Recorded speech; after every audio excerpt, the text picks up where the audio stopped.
Alright, welcome to part 2 of the tutorial. I could jump in now because I don't understand any of that stuff. I literally followed along with the same video you guys watched to set up mine on my computer. So now we're going to the hardware side so I can explain that because this is pretty easy. I'm just going to show you how to plug in a lot of stuff. So let's go through all the stuff that we're going to be using in this demo. The DJ controller, the interface, the laptop, the uplights. Let's go through all that and then we'll show you how to connect it, the startup sequence that you need to do on your computer to make sure it all works, and some tweaks and features. Yeah. So for our hardware demo today, we are using the DJRickWebinfo Rev 7. You can have another DJ controller. It doesn't matter. We're just using this one for this demonstration, and we'll also be using Serato DJ on our computer. We do recommend a Soundswitch interface. Well, you actually have to have one to use Soundswitch. We prefer the Soundswitch Control 1 right here. We recommend the Control 1 from Soundswitch, which does a very good job of giving you a lot of controls to control every aspect of your lights, and it works really well with the program that you get in this product. And we'll get into this later in tutorial 2, but we will be using both lighting lights. These are the S4s. It works with the S6s, the S4 minis, and S6 minis, and we'll be using a wireless DMX transmitter right here.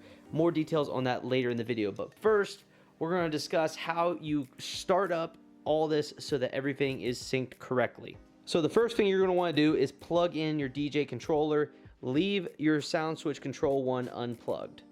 So you're going to basically start with your controller, turn it on, and open up Serato DJ and get it all synced and working with your controller like you would normally. So now that the controller is all loaded up, we just make sure that the controller works. We're going to load a track, make sure it plays. We're good to go. Everything's working between our controller and our computer with Serato. Now what we're going to do is we're going to go open up Soundswitch. And once Soundswitch quickly loads, we're going to plug in our Control 1. So once you plug it in, you'll hear a click and the Control 1 will load up and all the buttons will be nice and colorful and ready to go. On our Soundswitch, we're going to go to Perform. And we're going to select the It's Lit venue right here. And we are now good to go. Now, one thing you need to know to get it all synced and working between Soundswitch and Serato, you need to load a new song. So go ahead and scroll down, load a new song, and now it's working beautifully. And if you go back to our Soundswitch, so I'm going to minimize real quick. If we go back to Soundswitch, you will see this little blue dot. This little blue dot here in the corner beside Serato lets you know that it's linked between Serato and Soundswitch, and you are all set and ready to go. So just to reiterate what the steps in the process are, and we'll list them out here on the screen. The first step you want to do is you want to connect your DJ controller to your computer and launch Serato or the DJ program that you are using. The second step is you want to launch Soundswitch. So launch Soundswitch, make sure it's all set up and ready to go. And then your third step is to connect your Control 1. After you do that, you want to load a new track into your DJ program and check and make sure you got that blue linked light to know that you are connected between Soundswitch and Serato, and you're now ready to go with controlling your lights. I do want to note one thing, that if this is the first time you're using the Control 1, you will probably be prompted by Soundswitch to do a firmware update and to install the drivers. So go through that process, make sure you got it all hooked up and ready to go. You might have to restart the boot up sequence and go through that order we just talked about, but make sure you update your firmware and you're up to the latest firmware and that you're all set up with your drivers before moving on to the next steps. So make sure you do that and then go back through the startup sequence and we'll be ready to connect our Soundswitch to our uplights. So on the back of the Soundswitch Control 1 here, we have two different USB inputs so that you can possibly have two different DJs in the future if you wanted to, and two universes of outputs. You're going to want to have your wireless DMX transmitter plugged into universe 1, and whatever USB you decide to use, you want to make sure that your select on the top here is set to the right one. If I switch this over to 2, it'll actually tell me on the screen that you need to select the other input, so you can switch it back to 1. And you will be all set and ready to go. Now, we are using a wireless DMX transmitter because we are using wireless uplights with this video, which is what this program is designed for that you have downloaded. If you want to though, you can absolutely do wire DMX to all of your lights. And in the troubleshooting guide, we'll talk about how you can use this same program with different lights. So that if you wanted to add in some ADJ hex bars to your DMX and control those as well as the uplights, you can do that. But in this demo, we're going to be using the wireless DMX transmitter right here with the uplights.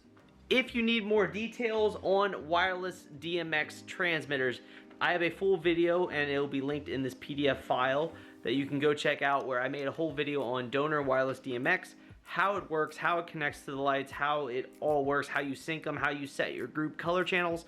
If you need more details, please go check out the wireless DMX video. Also, there's a lot of videos on these uplights. There's a couple now that explain a lot of what both uplights are. So if you need more details on those, go check out that video as well. But let's talk about the lights specifically, what channels you're using, and all that. So for this specific program that you downloaded, it used the same basically programming and lights that we use here at Fusion Sound Lighting. So we operate with 2 uplighting channels, which Marcellus went into a little detail in part 1.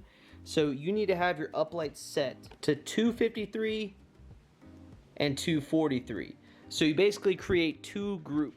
So at your event, if you have 8 uplights, 16 uplights, etc., you separate them into 2 groups and then you alternate them around the room or orient them in certain ways. So you have like two 243s at the head table and then you alternate out from there, etc. It's designed to give a color variant so that you can do creative things with the color programming, which is already done for you guys.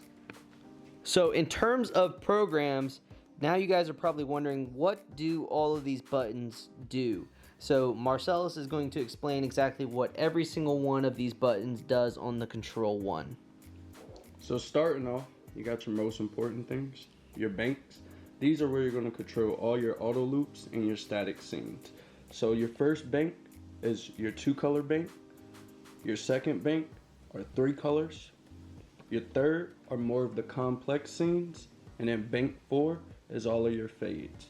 To activate all those banks, you want to hold shift and then press the bank that is activated. Now all those banks will be activated. And now let's get to the middle section of the controller. This is where you will control your color overrides. So if I press red, it's going to override my auto loops and my scripted tracks to show red. For your white, black, and UV, you do have a hold on the controller. To activate that, you hold shift and you press that code. And it will hold that color, and then to deactivate, you just hit it. For these colors, it's just hold it, and then as soon as you release it, it goes away. So same thing for these. If you just hold it and then release it, it goes away. So if I just hold blackout and then let it go, it comes back. But if you want to hold it and say have a strict hold on blackout, you can do that. Or if you want UV, etc. So that's a pretty cool feature to have on this controller. And now for the last part that really plays a role in the programming is the strobe button. With the both lighting uplights, you do have to have the strobe intensity like almost all the way up. We normally run it all the way up. If you do it any less than that, it really doesn't do much. So we normally use the strobe factor at like full, and then whenever you hit that button, it'll strobe whatever is on there. So we got a blue and white right there that's on its strobe. Now obviously if you want to layer that and you want to do a white strobe, you can press white and strobe at the same time, and then you're doing a white strobe. Or same thing, if you want to do a red strobe, you can hold down red and strobe it. So you can do some quick custom things if you want to, like there's a drop happening, you can quickly hit white and strobe to give yourself a nice little strobe for the drop.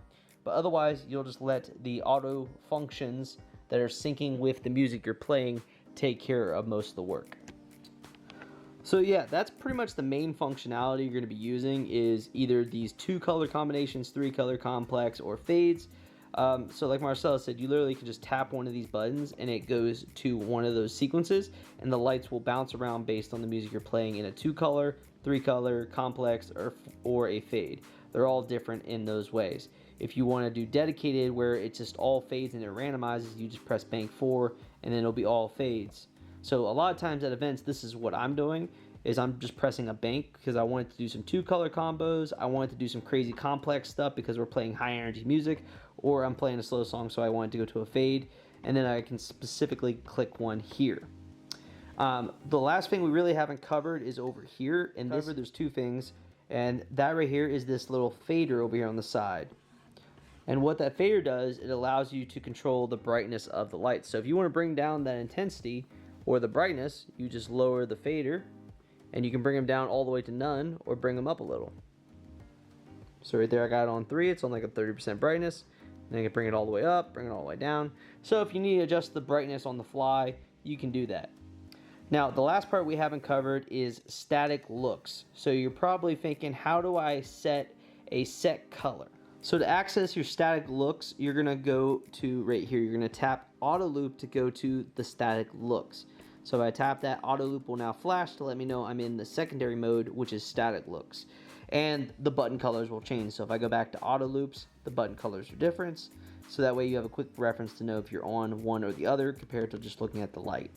So if I tap static look 1, by default we program it to be a nice crystal white, and you have a variety of static looks you can actually program. Like literally all of these are static looks you can program, but for the most part you only need like 1 or 2. So we have a blue here as well, so you can bounce around to those, and it overrides any active auto loops that are actually active. So the static look, even if I tap any of these auto loops, it will not do anything.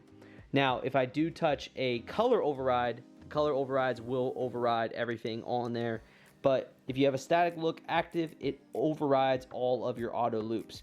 So to get back to your auto loops when it's time for open dancing, you got to go back into static looks and deactivate that said static look so that you can now have your lights bounce around to the music.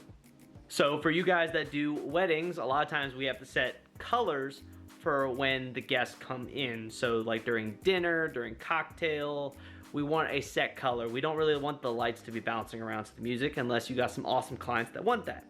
So that's where static looks. Now, of course, you guys probably need different colors based on the weddings and events you're doing, the colors that you need.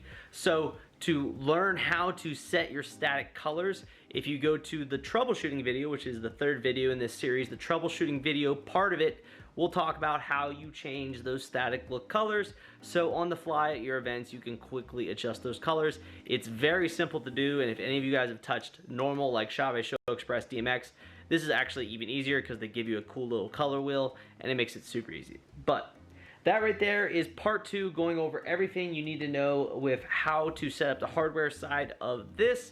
Again, if you need more information on wireless DMX, check out those videos. If you need more info on both lighting, check out those videos. If you need product, give us there's a link basically to our forum where you can go to the both lighting side to learn more about how to purchase, what to purchase, etc.